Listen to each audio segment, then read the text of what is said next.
Et bonjour à tous. Bon alors, il se passe quoi là sur la chaîne en fait? Est-ce qu'on peut m'expliquer pourquoi est-ce que ma vidéo du montage du combat entre Piccolo et Freezer est en train d'imploser, littéralement? Non mais qu'est-ce qui se passe? Au début la vidéo faisait quelques dizaines de vues, puis il y a 2 semaines j'ai vu qu'elle commençait un peu à rattraper le montage que j'avais fait du duel entre Goku et Freezer qui dure 5 minutes, et puis d'un coup elle l'a dépassé et elle a atomisé. Il y a une semaine, je n'étais même pas à 400 abonnés. Là aujourd'hui, mon nombre d'abonnés a plus que doublé juste pour cette vidéo. Et du coup, bon, je me sens un peu mal parce que c'est pas vraiment ce genre de montage que je fais sur ma chaîne, principalement. Je fais un peu de tout et de n'importe quoi sur ma chaîne, donc je vois que des gens s'abonnent pour une vidéo, du coup j'essaye de proposer un peu du contenu en retour. Mais voilà, ne vous dites pas que je vais faire que du Dragon Ball Z maintenant, hein. Je vais faire de tout et de n'importe quoi comme d'habitude. Si vous voulez me soutenir, juste un like et un partage, ça suffit amplement.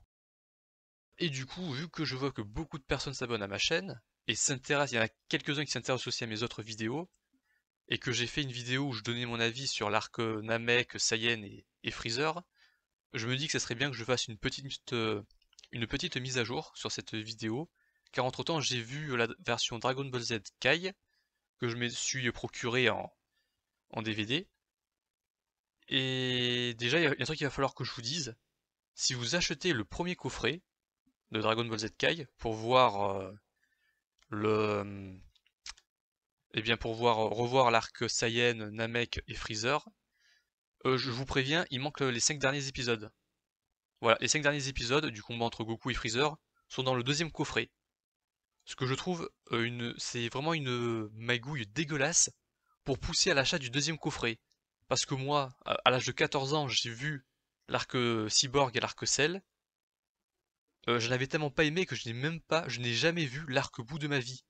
Et je n'avais aucunement envie de me racheter, enfin de voir la version Dragon Ball Z Kai de l'arc Cyborg et Cell. Et du coup c'est dégueulasse parce que du coup bah, j'ai dû m'acheter ce deuxième coffret. J'ai dû du coup revoir l'arc Cyborg et l'arc Cell pour rentabiliser cet achat. Et en fait ce qui est grave c'est que c'est encore pire que dans mes souvenirs, l'arc Cyborg et l'arc Cell. Donc peut-être que je ferai une vidéo spécifique à l'arc Cyborg et l'arc Cell. Mais pour le moment je vais me concentrer sur du positif. On va parler uniquement de l'arc Saiyan, de l'arc Namek et de l'arc Freezer. Donc déjà, il y a des choses qui sont bien meilleures dans Dragon Ball Z Kai. Déjà, il n'y a plus les épisodes filler insupportables qui rendaient le visionnage de Dragon Ball Z assez indigeste. La qualité visuelle est meilleure. Et aussi, oui, il y avait la grosse incohérence du comportement de Vegeta entre les 2 derniers épisodes de l'arc Freezer, qui était vraiment qui était complètement incohérent et qui confirme qu'en effet le dessin animé avait rattrapé le manga à ce moment-là. Et évidemment, il y a aussi la version française qui est bien meilleure dans Dragon Ball Z Kai, même s'il y a des petites coquilles. Voilà, j'ai montré d'ailleurs un moment sur l'une de mes vidéos le petit Dende qui dit ah on sera enfin vengé de ce que nous a fait Piccolo. Non, c'est Freezer, hein. À un autre moment aussi, il y a Krillin et Vegeta qui discutent entre eux et l'un d'eux dit à l'autre il faut attendre que Sangohan ait fini de se régénérer. Alors que non, c'est Son Goku qui finit de se régénérer, pas Sangohan. Et aussi à la fin de l'arc Saiyan, on a Vegeta qui dit à Goku prépare-toi, tu vas goûter à mon canon garlic.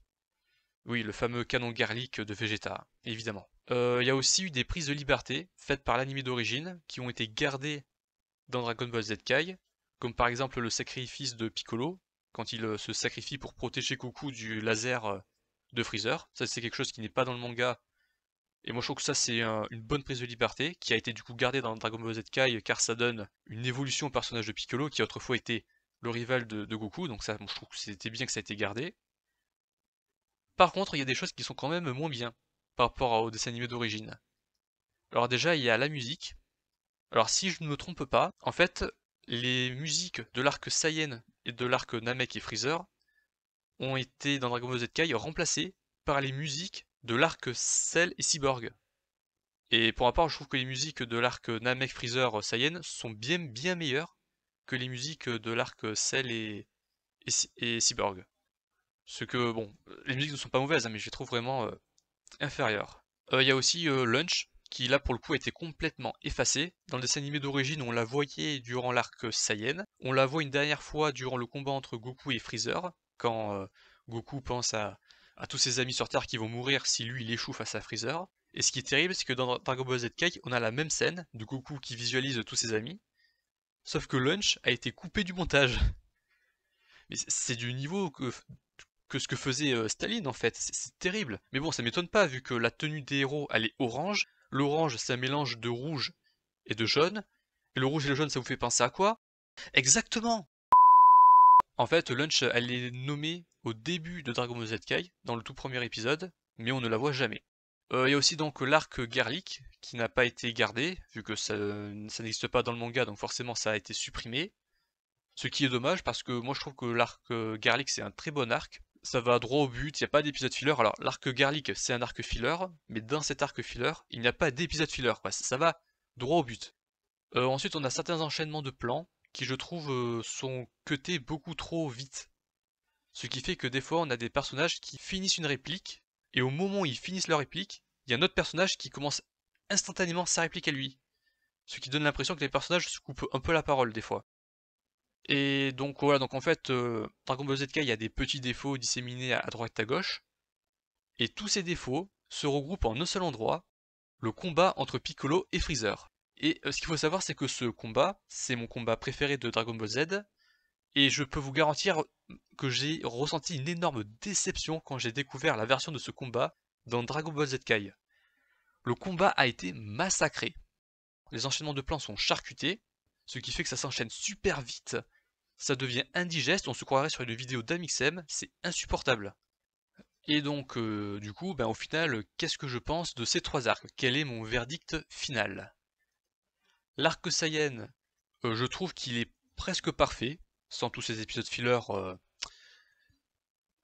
qui ont été du coup supprimés. Il y a juste le moment où Piccolo détruit la lune, qui est toujours aussi ridicule parce que tu n'as aucun terrien qui ne réagit à cela. La lune se fait exploser, il n'y a aucune conséquence sur Terre, tout le monde s'en fout.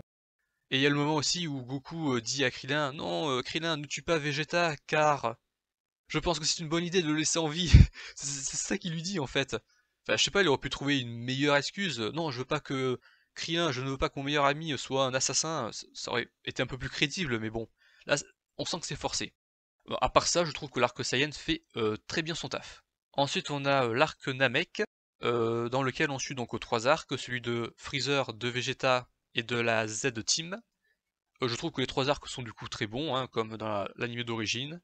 Par contre, c'est là où il va y avoir pas mal de problèmes qui ont commencé à se faire ressentir. Il y a Vegeta qui arrive à cacher sa puissance. Je sais pas d'où il a appris à faire ça en fait. Alors oui, il a vu que sur Terre, Goku était capable de faire ça, Piccolo aussi, etc. etc. Mais c'est pas parce que tu vois quelqu'un faire quelque chose que tu peux le refaire facilement juste après. Là, c'est du niveau de Rai Skywalker en fait. Pareil aussi, à un moment, on a Goku qui débarque sur Namek et qui arrive à lire dans les pensées de Krillin. T'as Krillin, du coup, il pose la question à Goku, mais comment tu sais faire ça? Et Goku il répond, oh bah je sais pas, j'ai posé ma main et ça s'est fait tout seul.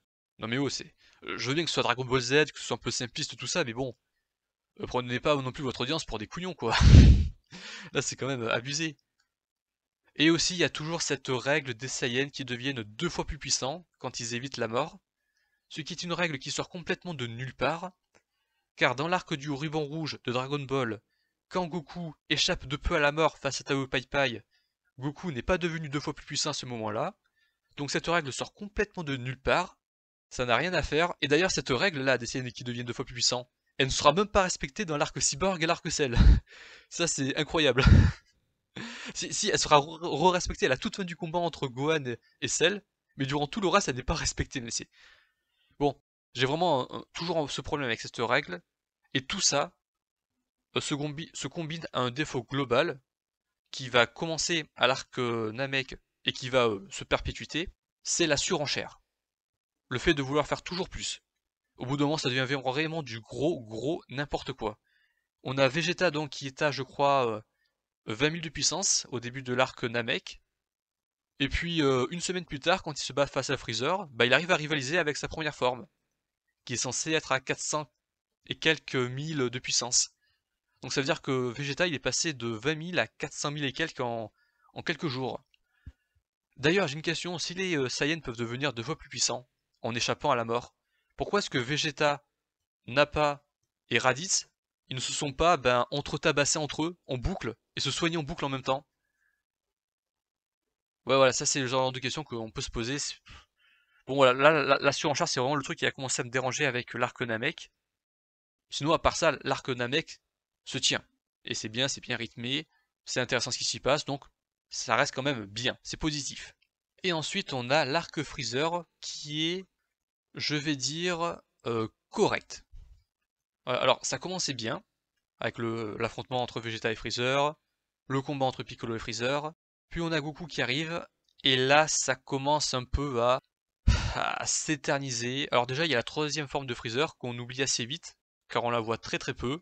Ce que je peux comprendre, hein, parce que quand je vois les détails qu'il faut faire pour dessiner la troisième forme de Freezer, j'ai senti en fait la détresse des dessinateurs en voyant l'animation de la troisième forme de Freezer face à Piccolo. On sentait que les animateurs, les dessinateurs, ils souffraient un petit peu.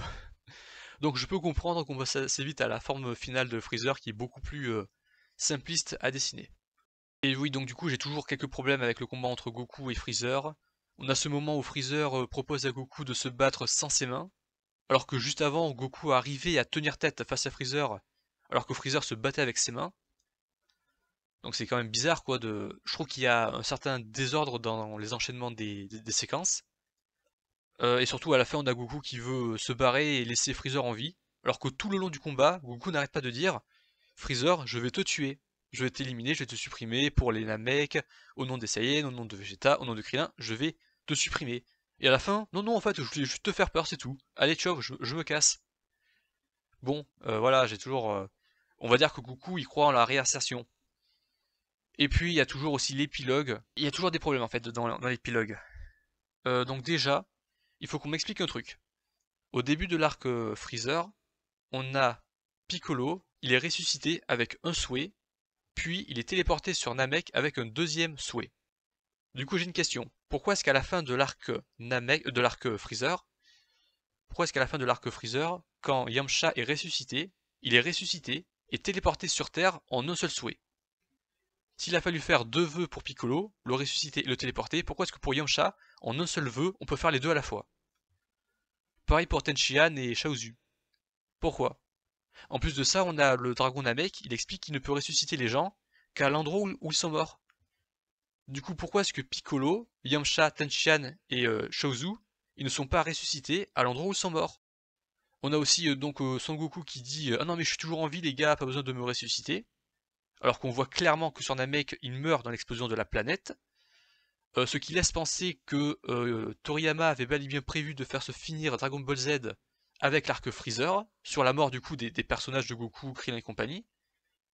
Bon, évidemment, on peut pas en être sûr à 200%, tant que ce n'est pas écrit noir sur blanc que Toriyama voulait faire se finir Dragon Ball Z à l'arc Freezer, on ne peut pas le savoir, on ne peut pas en être sûr à 200%, tout comme si ce n'est pas écrit noir sur blanc que le caca ça pue, on ne peut pas être sûr à 200% que le caca ça pue, mais il y a quand même quelques éléments qui nous laissent penser que, ah, peut-être que Toriyama avait bel et bien prévu de faire se finir l'histoire sur l'arc de Freezer, vu qu'il y a certaines choses où ça sent la réécriture de dernière minute. Surtout qu'en plus, dans l'arc des cyborgs, quand Goku explique comment il a survécu, ce n'est pas du tout cohérent avec ce que l'on voit, hein. Clairement, on nous prend clairement pour des couillons.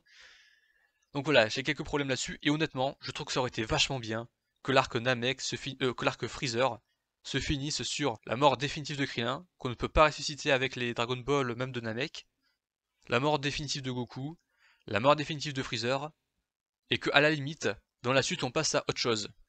Voilà, avec d'autres personnages, qu'on mette un peu plus en avant Tenshinhan et Yamcha par exemple, hein, je ne sais pas, pour ne citer que. Et franchement, la mort de Krillin n'a pas autant d'intensité quand on sait qu'il va être ressuscité par la suite. Moi je trouve ça vraiment dommage qu'on puisse le ressusciter. Imaginez, vous revoyez Star Wars La Menace Fantôme en sachant que Qui-Gon va être ressuscité par la suite. Bon bah forcément ça perd de l'émotion.